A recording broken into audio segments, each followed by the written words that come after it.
नवी मुंबईत 1.5 दिवसाच्या गणरायाचे गाजत वाजत विसर्जन करण्यात आले। राज्यभरात गणेशोत्सव मोठ्या उत्साहात साजरा होत आहे। गणेश भक्त भक्तिभावनेने गणरायाची सेवा करतात। 7 तारखेला त्याचे आगमन झाले। परंपरेनुसार यंदाचा गणेशोत्सव देखील आनंदात साजरा होत आहे। 1.5 दिवसांच्या गणपतीचे विसर्जन गाजत वाजत झाले। पाहुयात नवी मुंबईतील काही दृश्य।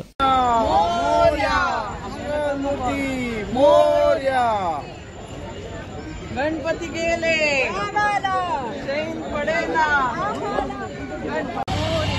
मंगल मूर्ती गणपती बाप्पा मंगल मूर्ती।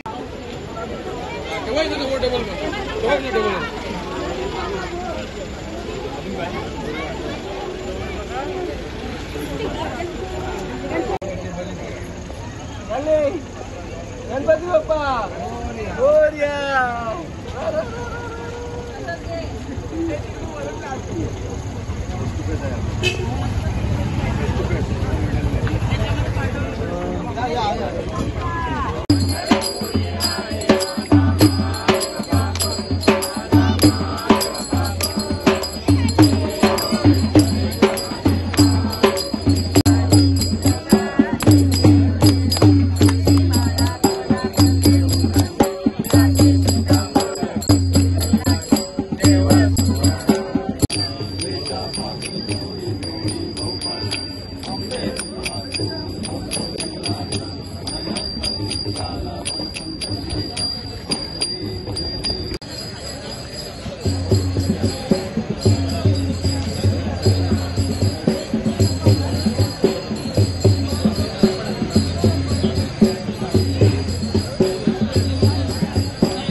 त्यांचं हे काय बाकी